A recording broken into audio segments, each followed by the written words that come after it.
Welcome back to the pod you're looking for. I'm Josh. This is Sam. Dude, another episode in the books. We've got 38? Yeah, in the books? 38. Yeah, in the books. I don't know. What's the term? I don't know. What do you say? I have no idea. Yeah, dude, 38. We'll say that 38. Again. As always, another episode. As always. See, it's a little confusing right now, dude, because you and I are seeing each other very close in proximity here. Yeah. Where last night we actually just recorded episode 37. We recorded so this one's a slight bit of a pre-record, just by like a week. So we do have a little bit of news that's extra news, but there might be some things we miss out on for next week. So yes, keep that in mind. If something big drops, there's going to be finally the Doomsday trailer is going to drop, and like we're going to be both like not able to. You're going to be going away though, dude. Yeah, my family's heading to the beach for the week. We're nice. So sick of the cold. I don't think I've ever. Is it safe to say I've never been so sick of the winter in my life? I don't know if it's getting older. I don't know if it's what dude. Yeah. Like I always enjoy winter for like I prefer like winter clothes to summer clothes. I like just prefer like wearing cozy stuff. Mm-hmm. I'll tell you what though, dude. It's been in the area we live in it's been a consistent sub 15 degree weather situation. Dude, with a lot of negative days. A couple weeks ago it snowed like 2.5 feet and it has just stayed that way. It's miserable. I feel like we're in like an experiment. Mm-hmm. and like I'm just ready to get out. We say that though, but there's some other places that are like, man, can you imagine? Yeah. Yeah, I can't imagine. We're going to visit my grandparents who have a condo by the beach down south, and I'm kind of jealous. Man. Where they're vacationing from in their neck of the woods, they have it's right now it's like 3.5 feet or something like that. Like it's just above their door, like that's crazy or close to. Are you serious? It's crazy, dude. Wow. It piles up so high that's there. Nuts. But, yeah, they have to get out. But yeah, we're just all sick of the cold. Dude. But yeah, we're recording this like Josh was saying, with the understanding that I probably am going to hop in my car with the family and the Spider-Man brand new day trailer is going to drop immediately. So, yeah, forgive us if the next episode we're a little behind, but we'll try and catch up as soon as I get back. And, we will. Yeah. I will say, dude, to your point, I don't know, this might be the fastest year of my life or something, and maybe that's why. I actually haven't noticed it. Like, the cold is cold, obviously, but this is probably the least I've actually felt like, oh my gosh, seasonal depression kind of get out of it thing. I'm kind of the flip of you. Really? Yeah. You're feeling inspired right now? Like, I feel like life is moving so quick. I'm like, it's already almost spring? Well, I'll tell you that. Like, are you serious? It is. It's already almost March. Past. I'll tell you, I believe it when you say you're not feeling the cold, because you walked into my house today with just the Doom shirt on. That's right, dude. Nothing else. Dude, I'm no pants, no nothing. Just the Doom shirt. Just the Doom shirt. Yeah, dude. Wow. But even still, having recorded a 2-hour Doomsday chat with our buddy Josh, we have a lot to dive into today. I think we have a new game you orchestrated for us. Mm-hmm. We have some news, including a breaking news nuke on the new Jason Statham movie. Oh, the news everybody's been waiting for. Everybody's been dying for that. We're going to dive into absolutely if we didn't touch on it now, next week people would have been losing it if we didn't touch on it. Absolutely. We would have lost our entire audience. That's right. That's right. We have 2 reviews, too, as well.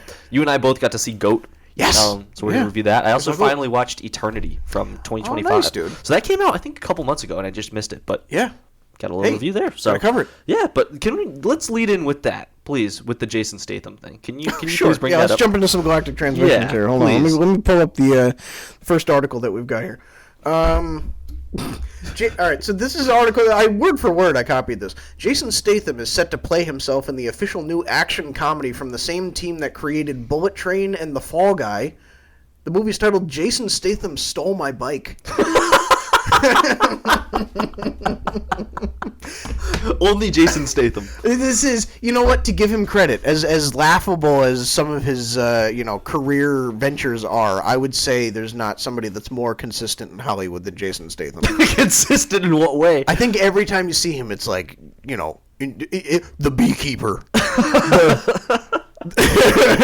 the GameStop employee. Like every movie is just he picks like an occupation, like a C-tier occupation, and he just like rolls with it and makes an action movie out of it. A beekeeper.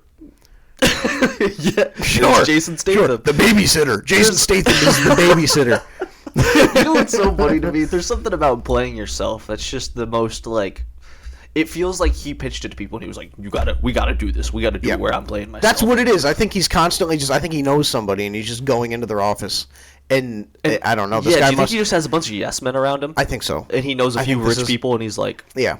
Yeah, this is like if Logan Paul was in Hollywood. Yes, yeah. And I feel like it's notoriously like he is the most 2-star out of like movie guy ever. Yeah, like every single movie. Yeah. Is it the worst thing you've ever seen? No, but it's also like, what the heck is this? Right. I never actually saw it, but I heard people talking about the last movie I'd seen that was the big one that he'd done was the Meg 2. People acted like that was one of the worst movies of all time. So I don't know. Meg 2. I can't even believe it. Got 2 of those, dude. Can't even believe that's just proof, though. Now, here's the real question. Jason Statham is like the Hollywood action equivalent of like a Hallmark movie. Mm-hmm. Yeah. Yes. That's perfect. Guy comes in, oh, big shark, eating people. What are we going to do? We got to kill that shark. And then all of a sudden, the Meg. Oh. And then Jason Statham pried its mouth open. Jason Statham riding the shark bareback, 40,000 feet below surface. Would you take him or Jared Leto? I would still take Jason Statham. Okay. I can't do Jared Leto. Okay. Dude. I don't know what it is. You think the floor is higher? Is that what you think? Because I think Jared Leto. No, it's not, dude. I just am sick of Jared Leto. Okay. And Jason Statham is so absurd that it's just kind of amusing to me. And it's never not going to be. Like, it seems like he knows how ridiculous his stuff is, and he just is like... He just goes for it. It's just a money machine. What He's just printing money. How do they make a story out of that with him stealing his bike? Jason Statham stole my bike. So who's co-starring with him? Right. Well, that's the key. That's the real question. That's the thing. Whose bike did he steal? Morgan Freeman. 95-year-old Morgan Freeman. Well, I guess that'll be the key. That's who's my. Who is my? That's a good question, man. Episode 38. We try to figure out who my is. The light just come back? Hey. Wow. Jason Statham is at the spirit. We're calling on the spirit of Jason Statham. He's here. The light just flicked. Wow, That's funny. man. Tell you what. All right, dude. So we'll be seated for that. We have to be. I guarantee. Let me tell you something. I guarantee you we're the first people on a podcast reporting on this movie. I think you're right. That's probably correct. There's no way. This is news. Right. This is news. This is the first time Jason Statham's hearing about it too. Do we tag him? We try to get to that premiere. What if we're my? Wow, that is a theory. Steals our bike. Wow. Oh my gosh. Wow, dude, this is productive, man. Am I thinking or am I thinking? You're on to something. More like you're on something. I'm on something. You are on something. I'm on Jason Statham's bike. That's right. That's right. All right, but enough. I can't keep going about this because I'm never going to stop. We're going to stop. We can do a whole 2-hour episode on it. Whole 2 hours. So what else do we have? What else do we have? We also got this, man. Yeah. A game that you and I actually have played a lot together. Oh. Before that makes us so mad, so frustrated. But Blumhouse is in development on a Dead by Daylight movie. David Leslie of Conjuring 2 is writing the script. Wow. Conjuring 2. Have you seen Conjuring 2? I have not. I've seen the first Conjuring. But I will say, I know a lot of people like the second one better than the first. Interesting. I don't know if I'd feel that way, but okay. I haven't seen it. You also haven't seen it. So who knows? But I quite like the first one. So if people think it's better, so who knows? But for a horror thing, I wonder how that would work. They did Five Nights at Freddy's too, right? As well. Yeah, that makes me nervous because Blumhouse cheapens horror. Yes. I think. Didn't Blumhouse also do like the Pooh, Blood, and Honey movies, or no? Did somebody else? Wow. Okay. I don't know. I don't want to be fake news here. Yeah. Do you know what I want though? What's the character? What is it? Not the marionette. There's some character or something that does the singing. You know what I'm talking about? Oh, Huntress. Huntress is the freakiest character in Dead by Daylight. Do you remember when that song was in Craven? Yes. Yes. You and I were like, we sledge. Like the trauma, the war flashbacks came back. The axe was just going to come sailing through the air. That would be an interesting movie. I think they would have to limit it to like 3 or 4 of the killers. I don't think they could do. Yeah, I don't think they could do like a whole cast. It couldn't be a real fan servicey movie. I think they'd have to make that. Please make that grounded. I can't take like how they're just completely. Do they do it almost like a Saw style thing where it's like a game? Yeah. Or do they do it where they kind of just stumble into a situation? How would you want it done? Well, that's what I think would happen, is they're going to make it a situation where it's like 2 hours of making you try to care about these characters that you don't care about, that you've never seen before, that aren't in the game, and then all of a sudden, the last 30 minutes, it's like they're putting this thing with gens, and they have to get out, and you're like, oh, okay, here we go. All right. So it's like Five Nights, where it's like you don't care about the Josh Hutcherson character, or his sister, or the love interest. You just want to see the animatronics, and then the final like 30 minutes, you get that. And you're like, it's not enough, dude. It's too much, too little, too late, you know? If you could pick one hunter that you would want, who would you want in it to be like the bad? I'd want. I feel like Trapper has to be in there. Yeah. Played by Jason Statham. Jason Statham. Trapper. I feel like you'd have to go the core, right? So what is that? It's Trapper, Huntress. Dude, I want Huntress. I don't even know. Those are the two that I would want. Dude, Huntress and sometimes when you and I are playing, and again, the gist of the game is, for those that don't know, it's like you're trying to complete these generators to open this big door while this hunter's going around and catching you in like this very small confined map. Yeah, it's essentially it's a horror game. So So like for example, one of the maps in the game is Haddonfield from Halloween. So it's like the street that the Strodes live on that Michael comes to and on Halloween night, and you basically like have to get out this door. But in order to power the door to turn it on, you have to like power these 4 generators or 5 generators to get you and your friends out. Yes. And all the while, Michael Myers is in the map and he's looking for you. So it's an interesting premise for a movie. And this one character, Huntress, the way she works is that the closer she gets, you hear this song that she plays. She's singing this like Russian lullaby.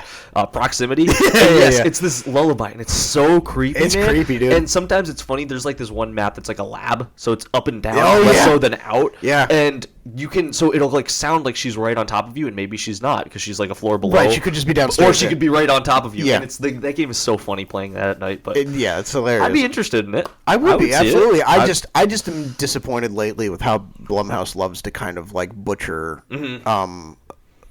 stories with great potential. I feel like they focus too much on feeling like dangling all the things that like, the video game people like to see. Here's the character. Exactly. They won't care if Five Nights 2 stinks as long as we have that Freddy doll like make that noise that everyone laughs at. You know what I mean? It's more like I would rather it be a slight adaptation where it includes a little bit, but it's just a good movie. Yeah. Rather loosely inspired. Yeah. Yeah. Huh. Yeah. Okay. Well, there you go. Yeah. What else do we have here?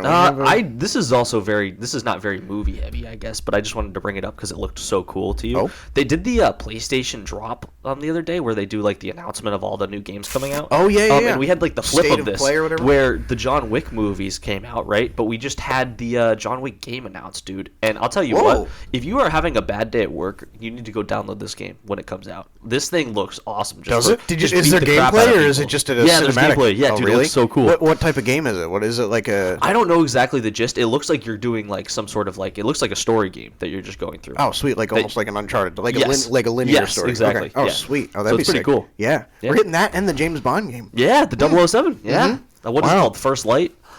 I think something. I didn't see anything for it. I saw that there was a trailer, but I didn't watch it. It looks like an Uncharted type, like globe-trotting really? espionage game. It almost looks like a hybrid between like Uncharted and Hitman.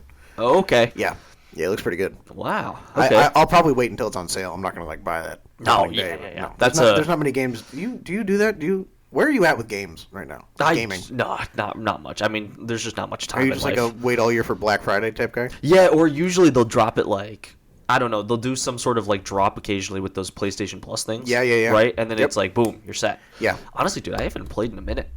Yeah, it's been a while. Yeah. It's been a while. Occasionally I'll do Fortnite with...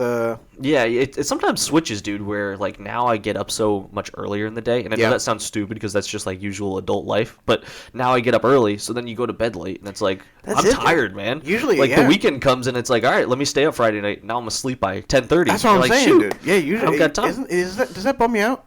A little bit. Or does it just feel like a natural progression? I think it's progression. Yeah. Like I'll wake up.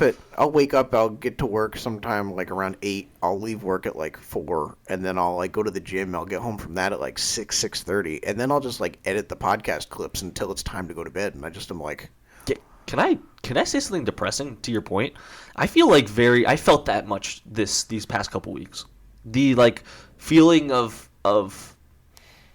life. Yeah. Just kind of caught in the wheel. Where you're like, man, it's just get up, do the same thing, rinse, repeat, man. Yeah, a little bit. It's like, wow. The seasonal depression. Right. Yeah, you know what? You're right, man. Hey, I have news. You say you're not feeling it, I have news. Big news. Big news, big. You're right. Hey, it's there. Yeah, it's real, dude. I'll tell you what you need is a beach vacation. What I need is a big cry. Big cry sesh. Hey, if we ever start the episode and Josh is laying prostrate across the table, you'll know. Finally got to me. Finally. And how does that make you feel? Wow. What's next? That's going to be pretty big. I feel good about that. Yeah. I've been kind of... The only games that I really make exceptions to lately, and it's stupid, because you shouldn't ever buy sports games on day one. I can't help myself. Yeah. I always make exceptions for the show. They always get you, man, don't they? Do. They just slap another cover on there, and did you see your boy? Yeah, now it's Aaron Judge. So Judge is the cover again. Yeah, I always make exceptions for the MLB game every year, and then I make exceptions. I don't even do the Maddens every year, dude. I wait. Usually I do every other year because the teams don't change that much. And then Lego Batman: The Legacy of the Dark Knight's coming out. When is that, May? I think it's May 26th. Oh my god. We have to get that. That's going to be so good. Dude, that's going to be a day one. I low-key would love to do like I'd love to. Playthrough? Yeah. Wow, is that what inspires the Patreon? Dude, that'd be sick. Dude, like imagine if we just came over and you played through part of it and that'd be kind of just cool, kind of sat with you. Yeah, why not? That'd be sick. Well, yeah, you play it together. Oh, I mean, yeah, no, of course. But I didn't mean. I'm just. No, I didn't mean Can I play for 5 minutes? No. Like when you're younger, you go to your friend's house. Right. Got any games on your phone? Dude, that would happen to me sometimes when I was younger. You would ask for it, or you'd be asked? No, you just go over and they would just play, and you just sit there and watch them like the whole time. Yeah. Call of Duty was a big one. Yeah. The Modern Warfares. There was those like special ops missions, and you just sit and watch, whoever play. Yeah. Can I throw a little shameless? Not plug, I guess, for this, but like whatever. You mentioning the show thing with Judge being the cover. Yeah. Dude, they're doing the, it's like the baseball version of the Olympics. They're doing the World Baseball Classic, and it starts very soon. Yeah. I despise the fact that Aaron Judge is a Yankee because, of course, the Yankees have always been the team that is in the front of the Jays, my team. Mm-hmm. And they're always the team that you're kind of like, that's the mark. Yep. And it's so frustrating because they usually win year after year. I know the last couple of years they've been a little more like frustrated with how things are going. But to have a guy like Judge, who like I love the player, it stinks that he plays for my least favorite team. Your favorite team. Yeah. Yep. But getting to be able to watch him in the Olympics play for Team USA, oh, it's cool. Is so sick. It's cool. It's so cool. And that whole team, I love when sports do that. When NBA did like the Dream Team thing, like they finally for once got a whole MLB like USA team that's like actually good. The whole team is insane. It's gonna be so fun, dude. Oh my so gosh. Nuts. Is it weird? Was it weird? Why is we're gonna lose so many people here. This is my bad. I can't even cut this out. I'm just curious. Why is Jazz Chisholm on Team Britain? Dude, yeah, and you know what's funny? Chapman is too. Her oldest Chapman. Is he really? Yes. Is that? I didn't know they could make that choice. I thought you had to have some kind of like family ties. I guess they are. I think there's some. If it's like there's got some qualification thing. Okay. Yeah, that's what I thought. You have to have like some heritage. I think if it's like one of your parents or grandparents had like some loose connection, you technically can. Huh. Wow. I don't know. Makes you think, right? It's weird. It is weird. You would not peg him as a Great Britain guy, too. No. Yeah. It's like the team stinks, and then it's just Jazz Chisholm. Yeah. Which is hilarious. And also, I say this as he's on my team. When I look at him, I don't think English class. I definitely can't.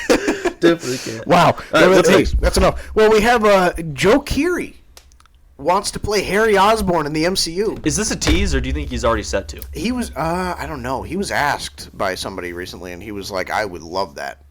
So I feel like it might be more speculative at this point, because he's speaking pretty openly about how he'd like the role. Did you see this thing a while ago when Sadie Sink, actually maybe not even that long ago, said that she saw online people saying, and we saw these reports saying that she was going to be in Spider-Man. Yeah.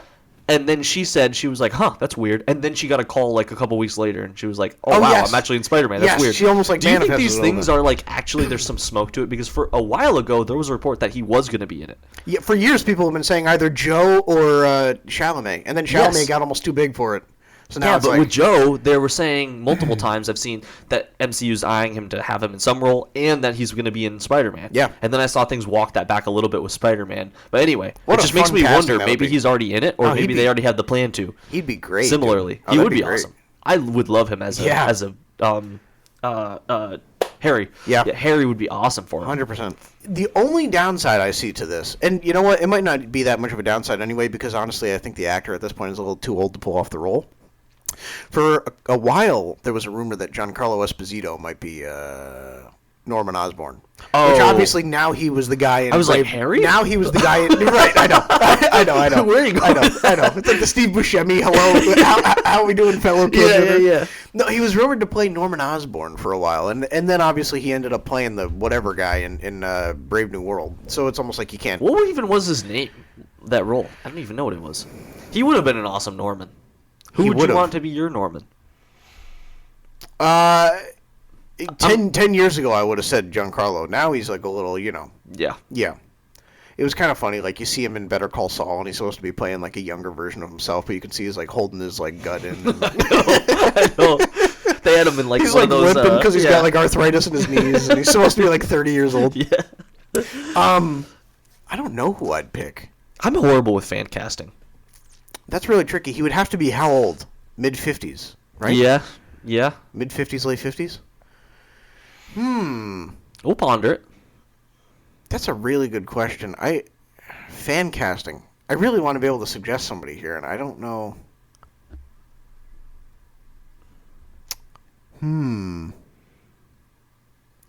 I wish Chalamet wasn't so big because I think he'd be such a good Harry. He would have been perfect. But I don't know if I want him in that small of a role unless you're going to make him much bigger. But that's why I'm saying, like, I think, like, years ago, like, taking Interstellar Timothy Chalamet and, like, putting him in there with, he'd only been in 3 movies or whatever. Like, that. You know what I mean? Mm-hmm. Now it's like he's too big, but... Again, dude, a couple years ago, I would have said, like, maybe, like, somebody like Javier Bardem. Somebody who can sell that cold switch up. But Javier Bardem would have been... Javier Bardem is, like, a dream pick for Craven. If they ever do, like, a proper Craven. He's so underrated in how versatile he is. He's great. So many differing roles awesome, that are just so unbelievable, like, across the landscape. It's like, man, he can do it all. Oh, yeah. He would It be would cool. have to be somebody that pulls off great intelligence, but who can also be kind of, like... I don't want to say, like, seductive, but, like, suave enough to, like... Yeah, look a little bit... Suave enough to make it so that when he is, like, going back and forth between the Goblin and Norman, Peter can't track it. Yes. Like, somebody like John Hamm or something who could pull off, like, a dual personality. Okay. And I pull that from, like, Baby Driver. Like, I remember he played the villain in Baby Driver, and for a while, like, the reveal is that he's ultimately the main bad that faces off at the end. But, like, for a while, you're thinking he's like one of the bros, you know, one of the dudes, and then he, like, flips a switch, and you're like, oh, this guy needs to go. Yeah. And yeah, he would be great, but I don't know, dude. It's tricky. But I think Joe Keery would just be like, cool. At this point, you know, no Chalamet, no whatever. Just unless you find a new actor, just an exceptional choice. What a great choice that would be. Mm-hmm. He'd be so much fun. I'm with that. He'd be somebody that I would definitely buy the downfall. Like he would totally sell the downfall of Harry Osborn so well. Like the emotional turmoil of discovering who his dad is and then feeling the pull himself and then he turns into something, you know? Like, he would totally sell that. That'd be so great. Almost like a reverse Steve Harrington. Yes. Yeah. Yeah. That'd be awesome. Wow. Well, then what else? Do we have anything else? Oh, the most disappointing news of all. Who's going to read this? Read it for me. K-Pop Demon Hunters 2 won't even release until after 2029? Which, Sony Animation, you know that means like 2036. I was gonna say. What a bummer that is, but it's awful. You know, at the same time, it's awful. Hey, if that keeps on a, you know, it's not surprising though. I mean, things like Moana. Can I say I think we're like, I'll speak for myself. I'm losing track of how fast time is moving because I'm thinking, that's such a long time. But then I'm thinking, what I'm saying. It just came out 25. A 4-year gap between a movie that well animated is not crazy. It's not. No, it's really not. Exactly. I don't know, dude. I don't know. Just a bummer to have to wait that long for animation of that quality, but it's like you want it to be because they're too busy making Goat. Hey, they're too busy wasting their time with Goat. Oh, and is that how you feel? Is that how he feels? And with that, should we segue into our Goat review? I think we should. Our Goat review. Josh and I and a friend of the pod, Cam, Thursday night, we sat and we beheld the glory of Goat at our local movie theater. We went and saw it on a Thursday night at an 8:40 p.m. showing. We're walking into the theater to see Goat, and I was like, this movie could be a masterpiece. This is a low point. And guess how many people were in the theater? Guess how many people were in the theater? About as many. 5. Almost as many letters as there are in Goat. there was just one couple sitting in the middle, and then us. Oh gosh, that was it. We were in the front. Dude, you know what's the funniest part is you and I were exchanging texts during the day of where I was asking, do you want to sit in the front or back? And I was just trying to figure out where seating. It didn't matter. We could have sat anywhere. We could have sat outside. We could have been better off. And with that, our rating of Goat, Caleb McLaughlin's Goat. Okay, ready? 3, 2, 1. I'm gonna say 3.2. I'm gonna say 5.7. Wow, that is generous, dude. No, it's not. Goodness gracious. I have a bone to pick with you about these movies. All right, go for it. I'm going to coin this my Sam theory. Oh. The Sam theory. Uh-oh. With the movie's post-reaction, you can't have a mid-movie. You refuse to allow there to be mid-movies. Okay. It either has to just be Could also be that we just haven't seen a mid-movie yet. That's a good point. But I think we have. That's the issue. We have. Tron Ares? Or no, that was just that was awful. That was just awful. That was awful. Yeah. I think that's closer to Wicked. Would be more mid. I think Wicked was still like a 6.5. That's kind of mid. No? Yeah, it's close to mid. Okay, wait. So what's the theory? Right, so I always go to one extreme or the other. Right. Okay. Right. All right. So I think that's what's happening here with GOAT. Is my point. I think whenever there's a mid movie, I think for the most part, it's not as much with the extremes of the good ones. I think it's the bad ones. If you don't love a movie post reaction, I think it has to just be horrible. And I think you and Cam, when I was sitting next to you guys, you were feeding off of it, and you were amping each other up. It's a kids movie. Yes, can I say that? Can I acknowledge? I think Please, yeah. I think if I had to term it, and I actually told my girlfriend this. Uh-huh. She asked how it was. I said, I think it felt like entirely less funny, not as good of a story, Zootopia 2. Yeah. Like, again, it's a fine story. Mm-hmm. It's fine. Mm-hmm. Nothing that really moves you in any way, and I think that's the issue. There's nothing super deep or emotional. The things that they lay out that could have been just aren't really. Mm-hmm. Some of the humor is a little Mm-hmm. But there's also some funny moments. The fact that they worked in the death beam pointed at Earth line was hilarious. Like the fact that they worked that in. Yeah. The parallels to LeBron even in it, which is funny because, hey, sports my thing. Was that not totally a movie supporting LeBron as the GOAT? I'm sorry. It was LeBron propaganda. It was, correct? Yeah, aging star. That's been in the league forever. Yeah. Routinely just great, always, all that stuff. Yeah. I mean, I'd say. Not routinely, but What did you think? Your point is great, and I would love to make that distinction. I'm rating it a 3.2 by the same metrics that I rate Godfather Part 2 a 9.5. You know what I'm saying? Like, my rating of GOAT through a child's eyes, 7.6. Whoa, okay. My rating as a 24-year-old man who's seen other stuff and who knows that this is a kid's movie, and I'm a guy who this movie's not made for me, 3.2.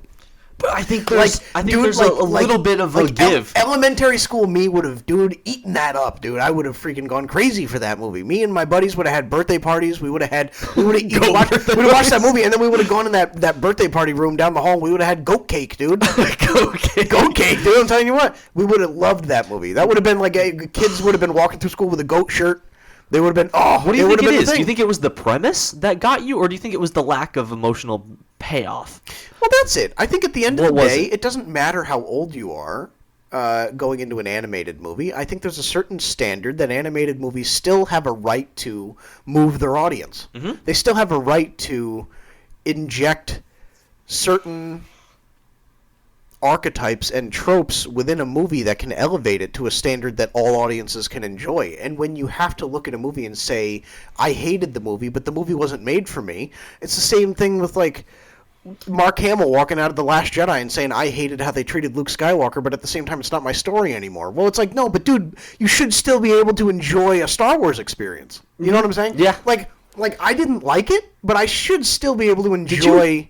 You know what I mean? But did you hate it that much? That's my question. You really didn't enjoy it that much? I think that's where I enjoyed watching it with you guys. I thought it was actually one of my favorite theater experiences I've had in a while. It was so much fun. Yes. Laughing at it. But the movie has... I mean, it's just... There's parts of it that I thought this looks a little AI generated, and I don't want to come for Sony in that way. You think so? I don't want to come for Sony in that way. I disagree. Not in a stylistic sense. The animation is some of the best we've seen in a couple of years. I mean, Sony just continues to knock it out of the park. Yeah, and I would like to say that. Sony has been on a seismic run with their animation. K-pop Demon Hunters, Spider-Verse, GOAT. Like, it's all been spectacular from a visual appeal standpoint. But from a story standpoint, I would say if Spider-Verse 1 and 2 are Toy Story 1 and 2, and K-pop Demon Hunters is Monsters, Inc., this would be Bug's Life. Okay. It's a massive step down from a studio that has been making movies for kids that appeal to everybody, and this movie just doesn't. And I just think they missed a step a little bit. Can I ask you a question? Mm-hmm. I don't think in terms of the emotional beats that are present that it's that far different from K-pop Demon Hunters. Yet you seemingly have that a lot higher, which I think is a good rating that you have for it. Sure. I think it's just, and I think K-pop is so driven by the songs, obviously, But like for me, I don't actually think that the stories are that far apart. They're not. They're both cut and dry. I think it's just the fact that I enjoy the songs that add into all that. That's why it goes up there. I think the animation / story is the same thing. I'll say the animation, man. When there's that shot of him walking in and you see the tree in the back, and they've got like the grading of that versus the light in the sky, like again, that looks so good. Visuals are amazing. Looks so good that it's just hard for me to not put that decently high. When I thought there are some funny bits, dude. Like there really are. Even though there's some moments that I'm sure I know that they really kind of like. I don't know. They drop off a bit where you're kind of looking around and you're like, all right, that really missed. Really missed. Yeah. Same things in K-pop too. You have the same problem where it's showing their faces light up to more of that anime, like the ultra anime style, and they're like shoveling food in, and you're like, okay, that's like I don't know. For me, as like again, like we've said, as you know, men, like older men, it's like, all right, we can't. I don't know. I can't be sitting there and like that's fantastic, but it's still. I just don't think it's that far apart in humor. And there was some really funny lines that actually made me laugh. That's not even a lie. I think the movie was at its funniest when it wasn't trying to be, though. That's probably fair. But there was a couple times that they said something that actually were funny. Like, it was the moments where I think they were just kind of trying to, like, fill space with dialogue, and I just, like, that was the fun. Like, the scene where the what's the goat kid? Was it Noah? William? Will? Yes, it was William. Yeah. Or Will. Yeah. He was sleeping in, like, his, like, grungy apartment.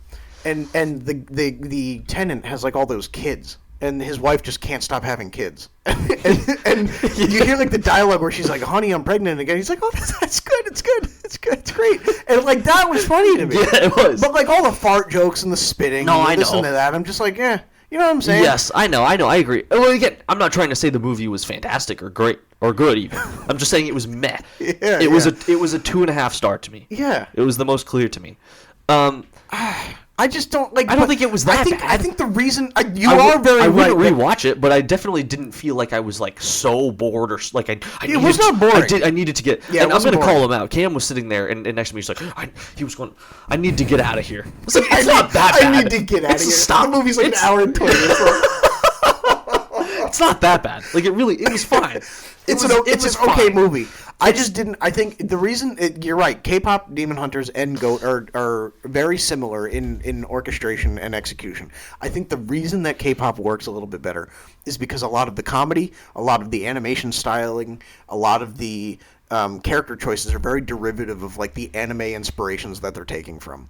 And I think that anime sets a certain tone where, and I'm not trying to dog on it. I think that I think that anime. This type of anime where it's like the flashy. Now I'm not talking Attack on Titan anime or whatever. I'm talking more maybe One Piece or whatever that. I'm not versed in anime, but like the anime subgenre where it's more. They ask less of you from a story standpoint, and it's more of a visual feast. And I think that works for K-pop Demon Hunters because it's led by its music. It's led by it's kind of just the music is at the helm of the thing. And for Goat, I mean, music's in there. The music's terrible, but like you're right. They're trying to make it a character story, but use the same storytelling style of K-pop. And it doesn't work. Yes. They're trying to make a visual feast out of a character story, but the characters aren't compelling enough. It's the Yankee thing right now that we're talking about. Everything's okay, but they've got Aaron Judge punching through, which is K-pop the songs, right? Yeah. Whereas Goat feels like it's just kind of lacking that thing that separates it. Yes. Or takes it there where you're like, you know what, everything else was it, but this thing I love. Right. And it just kind of doesn't have that. You're right. But I think that's why it fits perfectly. Maybe a 5.7 is a little generous. Somewhere between a 5 and a 5.2. I don't know. It's somewhere. It has to hit 5, in my opinion. Okay. It has to hit 5. Okay.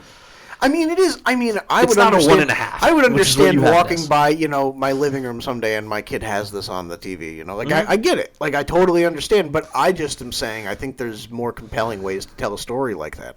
Yeah, I think the issues that they ran into was the things that you could do with it is to be relatable / emotional is kid trying to pursue his dream. However, they give it way too easy and way too quick into the movie that doesn't really feel like a big premise. Yeah. they go for it, and that's what I thought the whole thing was going to be. But it's way focused on the interrelationship instead. And the relationship there is such a niche setting that like almost no kid is going to be like, that's something I can draw to, you know, in any way. I also think that there's no like big moment of payoff at the end where you're like, that full circle of them coming together means so much. I don't think so. There's not much sense to it. And I'd like to say, I think the worst thing about the film was at the end, was she being a bad teammate? Sure. They were down by 20 points, and she starts taking the ball. Oh, then they were mad at her. And she scores like 30 points in a row, goes on a heat check, wins the game. And they're like, "Are you kidding me?" Yeah, that's the low point. She won you the game. That's all I'm saying, dude. In basketball, took him to the finals. In basketball, took him to the finals. If your best player, which is what they say. They say she's the GOAT. They say basically she's the GOAT, right? Yeah. If LeBron or Steph is on the court and they're having a heat check, you give them the ball. That's what I'm saying, What are dude. we talking about? We're not going to have Jonathan Kuminga out there shooting the ball, right? No, dude, you're right. I don't get it. And the whole movie, the whole narrative with her character that she's been battling against is she washed? Is it time for her to quit? So the fact that she takes the game into her own hands and actually does something with it and takes them to the championship that she's never made it to before, you're in your head, you're like, why shouldn't she have that resolution? Of course she should. You know what I'm saying? Yes. Why is she being punished for that? Yes. And in the beginning, one of her first interactions with the owner of the team is either get rid of me or sell the team. She sells the team, and then in the final thing, she freaks out. Yes. I can't even remember her name. The Panther. The Panther freaks out because the owner. Jazz? No. Something like Jet. Jet. That's it. Yeah. Jet freaks out because the owner finally sells the team and finds out that she's not going to be there next year. And I understand that they've been building chemistry and everything. It just makes no sense that you've established that those are her conditions. Cut me or sell the team. Yes. And then she sells the team, and the Jet finds out she's about to be on the streets looking for a new team, and she's championship bound. And it's like the whole movie hits its low point. I'm like, this feels like a high. I don't know. Why are we all mad at each other? And then they come back at the drop of a hat. I don't know, dude. Again, it's a kids' movie, so it's like I feel like... Yeah, no, but that's what I'm trying to say. I think they had too many things that were ideas of, like, this is the thing we can do to make this emotional in some way. Right. And they just, like, they started every single one. It's like when you decide, you're like, you know what? I'm going to play all these instruments, and you practice one day on each one. Yeah. Instead of just being like, actually, I'm going to spend all week working on the guitar. Right, you know? exactly. They kind of just introduced all these things, but they didn't do anything with them. Right, but while I'm upstairs practicing these instruments that I don't know how to play, I'm going to play professional music on my Alexa so that people downstairs listening think that I'm actually... Yes. It's like I'm going to use these movie tropes that don't make sense in the order that they're being doled out, but I'm going to play sad music or happy music. To make you think that it fits. People think, oh, okay, so we're just moving into the so happy they do thing know now. how to. Yeah, right. And I think a lot of my feeling towards this movie is stemming from a place of just feeling bummed out that between like Space Jam, between GOAT, they're for whatever reason they can't crack the high quality animated kids sports movie formula yet. There hasn't been a Space Jam is legendary because Michael Jordan's in it. It's not because it's a good movie. I think that's the issue. I think Space Jam made it too much of a like a crazy fictional thing going on, whereas I think they need to bring it back. Bring it down. Yeah, make it more. Yes. Make it more grounded in the get people. what they were trying to go for with the roar ball, but like it's so all of a sudden there's just lava pouring in the middle of the court, and the court's broken up. It's kind of like too much. It's too much for the senses. It is, and that's what I mean when I say it feels like an AI thing because it feels like you don't know where to look. Yes, and then there's just too much happening. They play a sad song. We said this recently about something. Pixar thing. They're trying to go too much with these ideas instead of just bringing it back and saying this is the simplistic story. Here's a kid that wants to go play basketball. He can't. Yep. He works his way, and then finally he gets in. Not just because of some publicity stunt that they just want to get him in, and somehow it just turns out that he's actually one of the best players just by sitting there. Like he banks every shot. He should have worked. He's like 13 years old, and we find out an hour and 10 minutes into the movie that his motivation for wanting to be in the game is because he lost his mom at a young age. But we don't really get that at all. But you don't know that. You see what I mean? one scene of him with his mom. So it's like, why am I rooting for this kid other than he just happens to be good at? I don't know. So it's good. It's fun for kids. That's GOAT. It's fun for kids, not fun for me. GOAT. Goat. Welcome in, GOAT. Welcome in, GOAT. All right, but GOAT. So what do we think? You want to talk eternity? Go for it. Yeah, let me just say it real quick. Here. Because I don't want to say too much about eternity because I I want you to watch it. Yeah, I'm going to watch it on the ride down I want people to watch it. To the beach here. Eternity just came out on Apple TV, and I finally got to watch it. Came out a few months ago originally, and I will say, if we could go back and do our 2025 list, it would be probably number 5 or 6 on my list. Wow, no kidding. Really liked it. No kidding, dude. Really liked it. If I could give a rating, I'd probably go... Josh's rating of Eternity. 3, 2, 1... 8.3. I'm going to go 8.3. Nice, dude. So, like, on par with, like, Superman, right? Yeah, I'd say, like, probably a better movie, maybe? Sure. I don't know, but, like, I still probably enjoyed Superman a little more. Oh, that's awesome. I don't know if maybe I'm overlooking it. Do you ever have a movie where you can see some of the problems, but for some reason the way your style meshes, I totally don't even care. Yeah. Like, the things that I could see people having a problem with didn't matter. It's like, when I'm the puzzle piece, right? And like that movie's another thing, I just fit it perfectly, right? Awesome. Like I totally loved it, totally worked on me. Everything that they were going for, there was multiple moments I was like, gosh, dude, like I feel this on like a very deep level. There's a lot of and like the premise is written right in the description, so it's not like a spoiler to really talk about like what's happening. Sure. But you're kind of dealing with death. You're kind of dealing with what comes. I don't love necessarily the stuff of how we're dealing with what it means to die, like what it looks like to die. Sure. I don't know if that part makes sense. Like I don't necessarily agree with all that stuff. Okay. Of what eternity is and should look like, but the emotional things that you're going after, of just the kind of value of life and how things come to an end, just all that really worked on me. So I really enjoyed it. People should go watch it. So cool, watch dude. it. It's on Apple TV. Oh, that's awesome. Very cool. You should check it out. Yeah, I'll check it out. I'll review it when next I get back. time. Yeah, so we'll do that. 2 weeks from now. We'll do that. Yeah. Something else I wanted to bring up, dude, real quickly as well. You and I yesterday, actually off camera, had a little bit. I got a little heated at you. We had a little argument. We did. And so I wrote this down because I wanted to bring this up for You said something to me about your take on Cars 3. Oh, yes. Yeah. And how you think it's easily. Did you say you think it's the worst Cars movie? Yeah. Easily? Yeah, I think yes. Because of the ending, partly. And that's where we disagree. I think it's just too safe. And you said this. It's safe. It might be the safest Pixar movie. I raised my voice at you, you did. about your take. Yeah, I blacked out. Yeah, I blacked out. So what did you say again? Just for you said at the end of Cars 3, basically, that the way they should have done it is that it should have started with him not feeling like he could have done the race, so she's doing the race for him in his place. But then she realizes that she can't do it herself and that he's the one that needs to come in, and then he's the one that comes in, does the flip over, tongue out, wins the race. Yeah. As like a final thing. Yeah. I think that's horrible. No. Yes. Okay, what I said was Cars 1 is a classic. Just leave that. Cars 1 is a classic. I think Cars 2 has been maligned over the last 10 years immensely. I think it's Finn McMissile. I think it's a fun movie, dude. I don't think it is top 10 Pixar. I don't think it's top 15 Pixar, but I think it's just a fun Pixar movie. Mm-hmm. And again, it's the Monsters University thing. Right? Yes. It's like, how do we make a sequel that has enough heart where Pixar audiences are able to connect it to everything that they've seen before, but we're just going to kind of dive into the more fun angle of story. Yeah. It's just a fun movie. Mm-hmm. And people like dog it because it introduces espionage into the Cars universe, and it takes it away from like the grounded like NASCAR feel, and it's more of a globe-trotting thing. Dude, whatever. There's a world that's inhabited by talking cars. It's like, of course those things are out there. Mm-hmm. It's, it makes sense. It's fun. Yeah. And I want to see that world fleshed out. I want to see like in Italy and a Tokyo that's like just like inhabited by. That's fun. Yeah. That's cool. So Cars 2, honestly, like that's it for me. Cars 1, classic. Cars 2, fun time.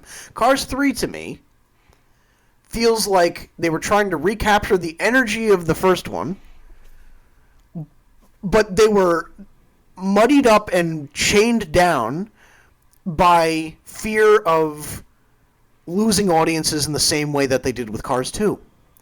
And so where Cars 1 was a classic because it was just a great movie with a lot of heart, and Cars 2 was a flop because they just tried to take a chance with this universe, it was like they tried to retain the heart by not taking chances, and they lost me, dude. I think it was just safe. And what I said yesterday was over the course of the movie, you see Lightning McQueen go through this existential crisis where he gets in this career-altering accident on the race course. He has to temporarily step away from racing, and he almost like exiles himself to like recoup. And in this process, he meets, what's her name? Sally? No, shoot. Sally. Sorry. What's her name? Oh gosh, Cruz. Cruz. Isn't it Cruz? Yeah, Cruz something. Cruz. I think. Yeah, you're right. He meets Cruz, and he goes on this like journey of self-discovery. Mm-hmm. He meets the old cars that trained with Doc Hudson, and got him to the point where he could, extend his career as long as he did. And the course of the movie is him going to that demolition derby and learning those strategies, and going on the race course and learning those strategies. And they go moonshine wood driving at night, and he learns all this stuff. And like he learns all of these intangible skills to apply to this final act, and then in the final act he just bows out and lets Cruz take it. And in my head, I always felt that it would have made more sense for Lightning to go through the training that he did in the movie, get caught up in his head, and sideline himself at the start of the race rather than Cruz being sidelined. And then when Cruz gets in a situation where she feels she can't continue, swap out with Lightning.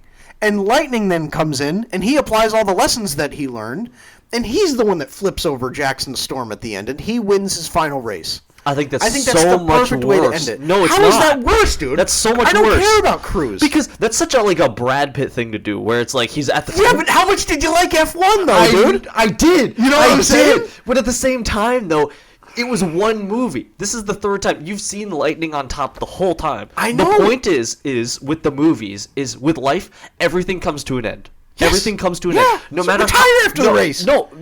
But see, that defeats the point. No, it doesn't. No, it does.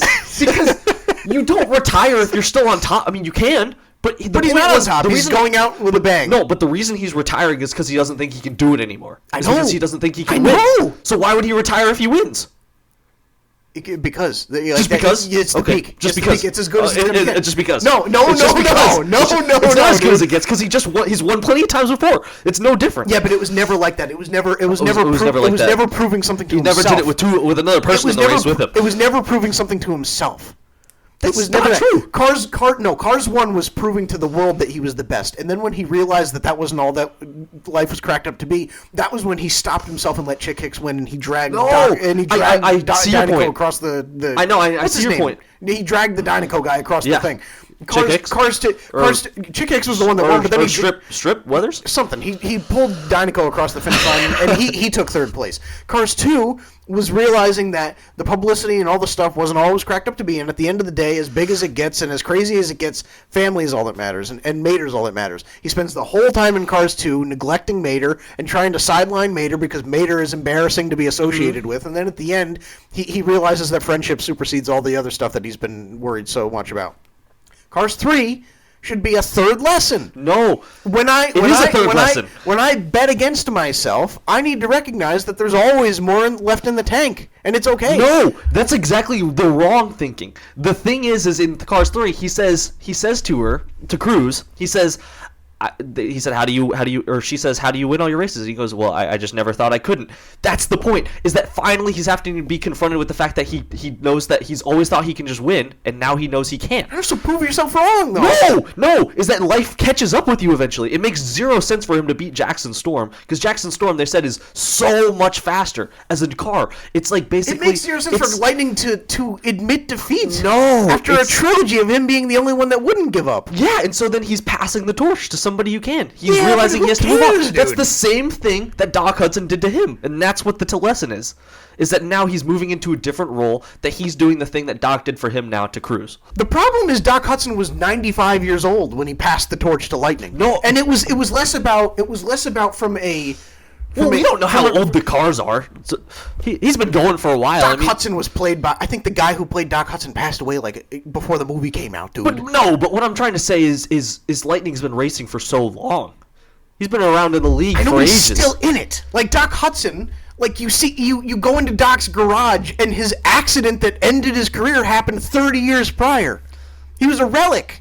And so it was less about passing my career on to somebody, and it was more learning to let go so that I can be okay with elevating the next generation. But you're not. Yes. And Lightning didn't have to learn how to elevate the next generation.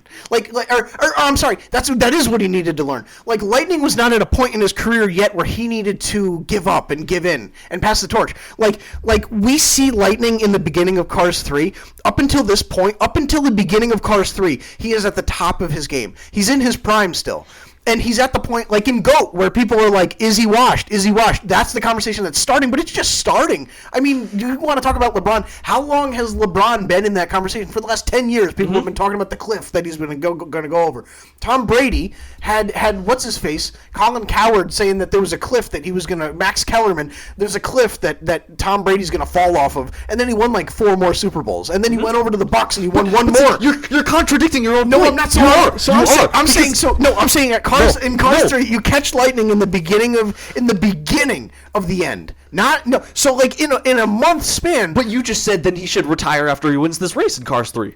I'm saying if you're gonna that's a perfect way to do it. You're setting up that basically he wins the race and he just keeps racing and we do Cars 4, 5, 6. No, I'm not saying that at all. That's the safest thing you can do. I'm not saying that at all. I'm saying no. That's safe. No, I'm saying safe in writing. the movie we got, he spends the entire 2.5-hour runtime of the movie, 2-hour runtime of the movie, training and trying to have a mental reset so that he can go into this and prove something to himself, that he still has more left in the tank. And halfway through the race that it's all been leading to, he's like, you know what, I'm wrong. And then he gives it to somebody else. What a bummer, dude. That's not a bummer. That's life. That's life. Why not go the extra step and prove yourself wrong by actually accomplishing the thing that you've been working towards and then walk off into the sunset? No, but the difference is he's watched Doc Hudson try to do the same thing. Doc Hudson, it's a direct parallel. Doc Hudson It's a parallel, yes, but it's not direct. Because Lightning is not.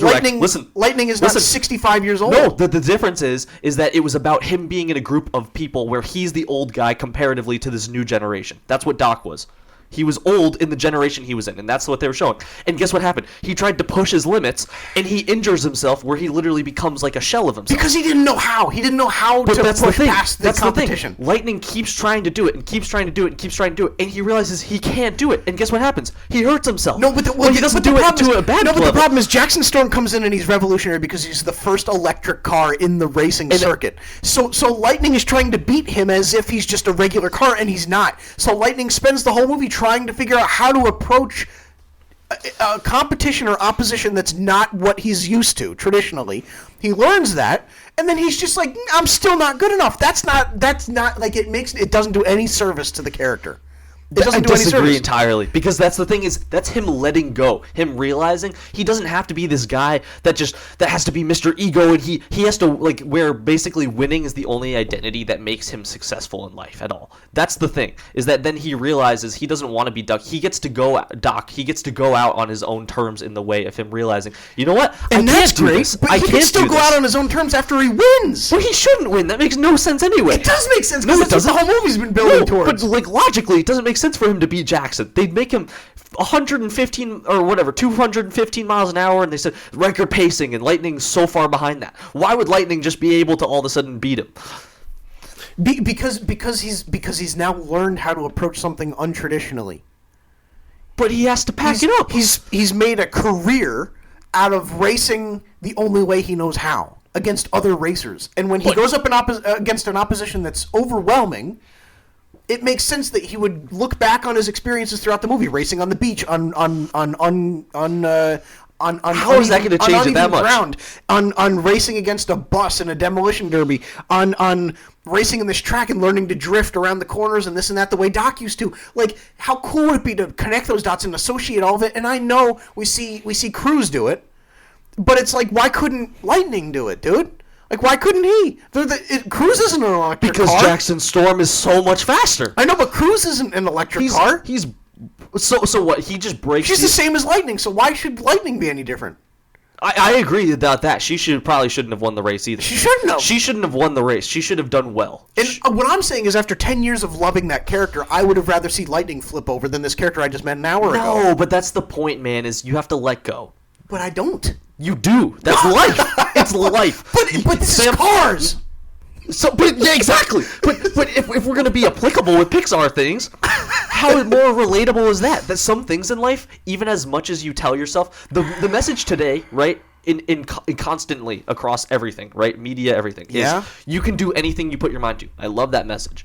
Yeah. But at the same time, sometimes you need to hear the other message. You can't do everything that you want to do. Life doesn't work that way. But so you're you telling can't me always just get life the way you want to. You're absolutely correct. But you're telling me that Cruz starting out the race being like, I'm out of my league here. But she's put Lightning in a position because she is faster than Lightning, where she's in line with Jackson Storm, and there's a chance. And then Lightning comes in, applies all the lessons he's learned throughout the movie, leaps over Storm, and then at the end he hands the trophy off to Cruz. That's awful. And then he ducks out. That's You're horrible. telling me that wouldn't have been the same thing? Why would Cruz, if Cruz is up that high, why would she bow out? I don't know. I don't know, but you could do a multitude. Of no, things. it's horrible. That would make no sense unless she was doing literally horrible. That would make no sense unless she has. Well, then if she is, so be it. Because Jackson Storm is still the only. We're gonna teach alpha here. So the lesson then is basically let's bury the new kid. So it's you know what you take the race. I can't do it anymore. Well, that's another life lesson. She goes just because you're new and ambitious doesn't mean that you're going to be on top right away. Well, yeah, but so we go. You know what? Passing it on. Screw that. I'm taking it back over and I'm going right in. No, I'm proving myself wrong. Lightning has nothing. He doesn't owe anything to Cruz. He just met her a week before. But that's the point. But he understands the vision. He's being bigger than himself in this moment. Instead of prioritizing his feeling of trying to win another race and just to prove it to himself that he can still do it.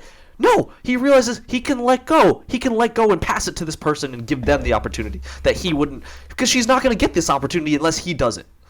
She doesn't get that opportunity without him, ever. For me, Cars, though, was an analysis of of the different stages of identity. The first one is what is home and where does my value come from that? So Cars 1, he really doesn't cross the threshold until and develop his arc until he recognizes that his home and his identity is in Radiator Springs and not in his identity as a racer and his class and his fame. Cars 2 is identity found in relationships. And then the last one is what is my, who am I? And so for him to go through this life journey of who am I, and then at the end to be like, I'm not enough here. So that feels like it's a bummer, dude. No, it's not, because here's the thing. What's he going to do then in a couple years when he actually still can't race again? So you said if the third movie is about who am I, he has to win then to be himself. Eventually that's going to stop. So who is he then? It can stop after this movie. He can walk off into the sunset now. But who is he then? He's a mentor after that. No, but I'm saying after that you have full leeway to be a mentor. He has to accept still the same life lesson. And you know how the way athletes work, they're not going to stop until they start going down a little bit. He's going to keep going. The point is that he wants to keep racing so that he can. But you can have him come to this conclusion that he's meant to be a mentor at this stage in his life, but also still prove himself. But also still prove himself wrong. I just think that hits so much. I think it hits so much harder with him losing. I took this into my hands and I finished the job, but I could not have done this without Cruz. So now I recognize I need to pass the torch off. Not really. That's what I'm saying. So why does she deserve to get the win? She shouldn't have won. I agree with you on that. She shouldn't have won the race. So who should have? Neither of them should have won. He should have realized he can't do it, so he gives it off to her, and she finishes 5th. Because racing is obviously finishing first is the biggest end-all, but you still get points being a top 5 person, and the point is that she can hang with the big dogs. Sure. That's the point. Sure. She shouldn't win. She shouldn't be already better than him, but I think she should be up there, so it shows she can hang with them. She deserves to be there. That's the point. And he's done. He's done. He can't do it anymore. No matter how much you press, no how much you try to go through the motions of doing every single thing you can. Sometimes you can't do it. Sometimes you just can't do it. But what a bummer that message isn't a Pixar movie. I guess I'm feeling like that's a great lesson for a Brad Pitt movie for Pixar. It's let him finish the job, dude. You know what I'm saying? I just disagree, man. If you're doing it's a perfect wrap up for me. It works perfectly. It's a serviceable wrap-up. That's why I'm saying I don't dislike it. It's the safest. I want you to start the clip this way. I think Cars 3 is a perfect wrap-up for the character of Lightning McQueen by having him lose the race. Right there. Oh, it's perfect. Man, dude. It's perfect. Oh, my word. Yeah, that was nice, wow. dude. Hey, I'm glad we had that chat. That was nice. I'm glad we that did too. worked so much better than I expected. I feel like that the anger that just fueled me for the last 20 minutes just healed a part of me. So I feel like I'm a little lighter in my loafers here. Can I say though, that's all legit though. I 100% believe everything I said. I do too. I'm annoyed that you think. I'm not hamming that up for the camera. No, I think that's a ridiculous take that you have. Oh my god! I think that's horrible. We'll have to have somebody else on, and we'll have to be a tiebreaker here. I guess so. I guess so. I don't know many people who don't feel that Cars 3 is one of the safest movies. It's like The Incredibles too. It's like you waited that long and then you just told a story that mediocre. That's not mediocre writing. You said it yourself, right? That's bold to take that risk in a Pixar kids movie that he loses. It is. It's a bold lesson to tell. It's a bold lesson to tell. I just don't know if it was right for the character. Safe is. Oh, we're gonna do Toy Story 5, 6, 7, 8, 9, 10. We're gonna do Cars 16 because he's still racing and somehow he's still better than all these people. I think it could have ended after 3, but it could have ended a different way. But it works so much better ending with 3 if he loses. It just does. That's just how it goes. That's how life goes. That's a bummer. That's gonna ruin my week. Enjoy vacation. Vacation's off. It's ruined. Ruined. All right. Well, wow. Now that we're all amped up, I feel like we gotta. I know. We're recording this on Valentine's Day, so now we're all angry and rageful. We gotta go hang out with our people. I know. Right after. Right after. We originally had a game, dude, but this kind of went a lot longer, so we're gonna save that for next time. So something to look forward to. Something to think on. Can't wait for this vacation to be over. I know. Doesn't that kind of stink? It's like you already start thinking about that before you even left. You know? I can't. No. Anyway, I've been looking forward to this one too much. This is so needed. So this is a much needed vacation. So yeah. Yeah. Oh yeah. But hey, yeah. As always, yeah. Make sure you in the comments tell Sam he's so wrong about his Cars 3 take. As always, what is the best Cars movie and why is it not Cars 3?